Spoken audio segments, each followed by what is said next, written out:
talaga yung may kasalanan. Kasi, naniwala agad ako sa mga sinasabi sa akin ni Apo. Carmen, kaya aminin ako sa'yo. Hindi ko na kasi kayang itago yung nararamdaman ko eh. Gusto kita. At hindi kong gagawin yung ginawang pananakit sa'yo ni Apong. Ha? May gusto ka sa akin? Oo, Carmen. Tama yung narinig mo. Yayag, pwede ba? Bigyan mo muna ako ng konting panahon para makapag-isip-isip. Sobrang sakit kasi ng ginawa sa akin ni Apong eh.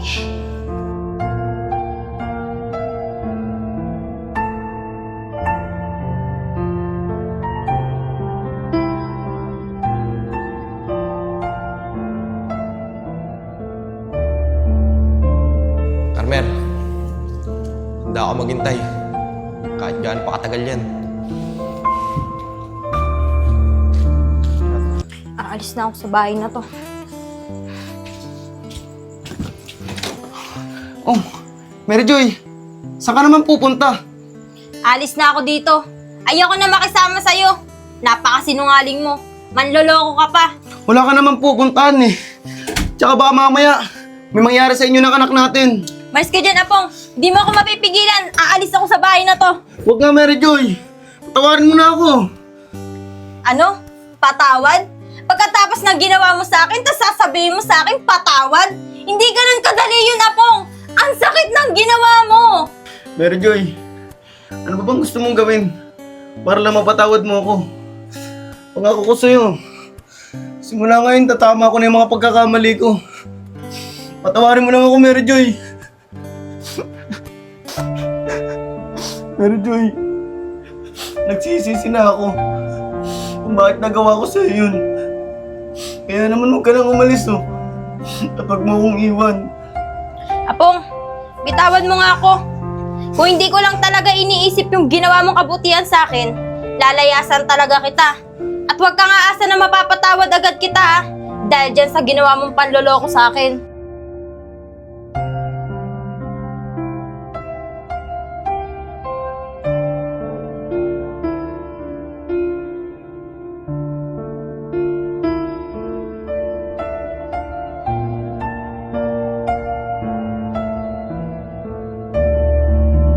Bakit ko ba kasi ginawa yun? Bakit ko ba kasi sila niloko? Hindi ko na malinaw pala yung ginagawa ko. Nakakapagsisi talaga.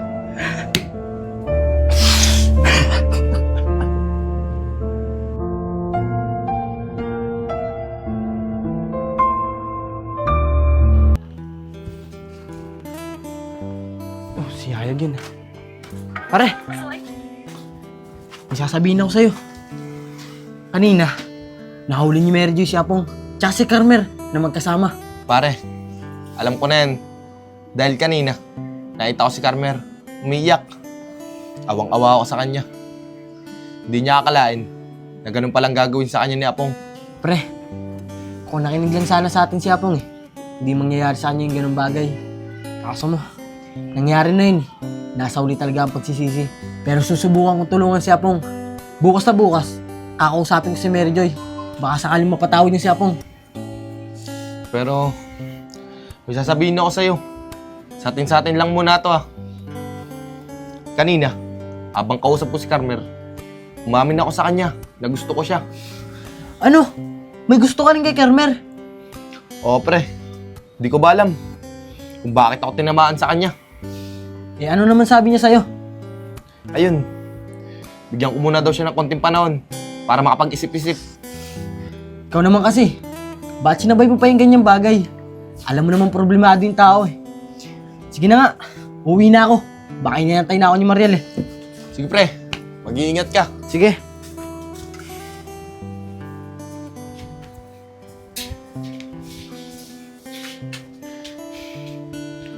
Mary Joy, galit ka pa rin ba sa akin hanggang ngayon? Kasi natulog tayo kagabi. Nakatalikod ka. Hindi ka malang humarap sa akin. Apong, bitawan mo nga ako. At wag mo akong kausapin. Naasar ako dyan sa pagmumukha mo pag nakikita kita.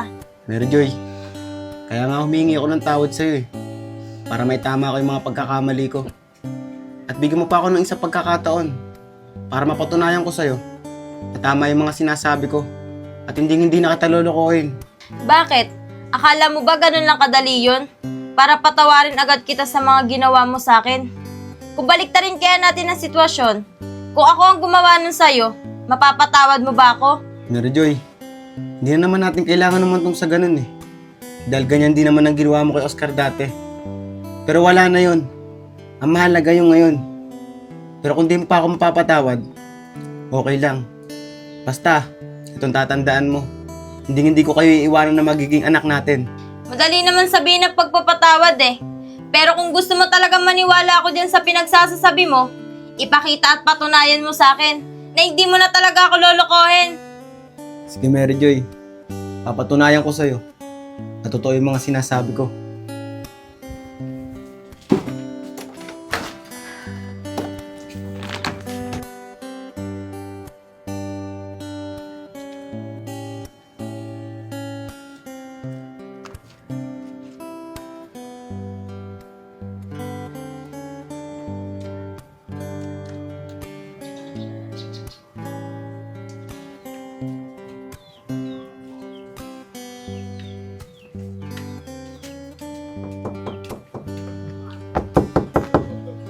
Sino yan?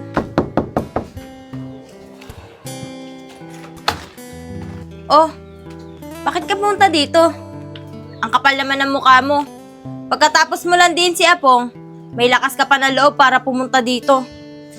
Hindi ako pumunta dito para makipag-away sa'yo. Gusto ko lang makipag-usap sa'yo ng maayos. Pwede bang dyan na lang sa loob tayo mag-usap?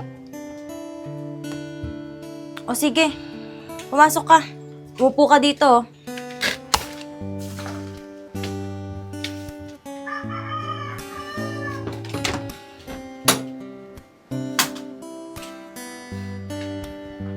Ano pa ba yung dapat natin pag-usapan? Eh malinaw na naman ang lahat, di ba? Kitang-kita ko kayo ni Apong na magkayakap kahapon. Sorry ha. Hindi ko kasi talaga alam na may kinakasama na pala si Apong. Sabi niya kasi sa akin, wala pa daw siya nagiging girlfriend. Kaya niwala ko sa mga sinasabi niya. Ang totoo niyan, magkababat talaga kami at sabi kami lumaki ni Apong. Bago ako umalis dito, may inamin kami na mahal namin na isa't isa. Pero huwag kang mag-alala. Di ako pumunta dito para agawin sa'yo si Apong. Pumunta ako dito para makipag-ayos sa'yo. Kung ano man yung iniisip mo, hindi ako ganung babae. Sorry din ha. Kung may nasabi akong sa'yong hindi maganda kahapon at kung pinag-isipan kita ng masama. Pero alam mo, kasalanan talaga to ni Apong eh. Mga lalaki talaga. Mga manloloko. Alam mo, ayaw ko talaga makasira ng isang relasyon.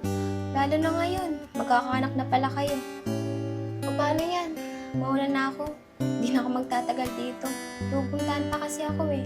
Sorry talaga sa mga nangyari ha. Sige, mag-ingat ka ha. Sorry din.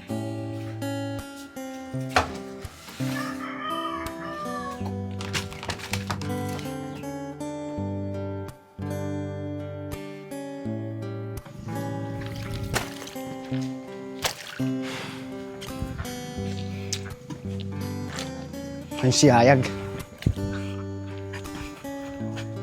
Yayag! Yayag! Mag-usap nga tayo. Siguro ikaw nagsabi kay Mary Joy, ano? Kaya nahuli kami ni Carmer. Abapong, wala akong alam dyan sa sinasabi mo ah. Ang hirap kasi sa'yo eh. Sinabihan ka na namin, hindi ka nakinig. Tsaka Apong, tandaan mo ah, walang liman din nabubunyag. Huwag ka na magmangmangan. Kahit naman talaga ikaw nagsabi, magsisinungaling ka pa. Apong, pwede ba? Huwag muna tayo mag-usap ngayon. Dahil di tayo magkakaintindihan eh. Aba, wag mo akong tatalikuran ah!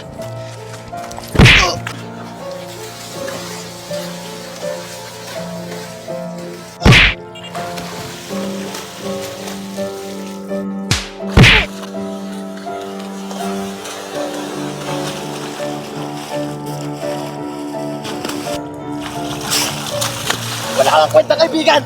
Imbis pagtakpan mo ako, nagsusumbong ka pa. Sabi ko wala akong sinasabi mo eh.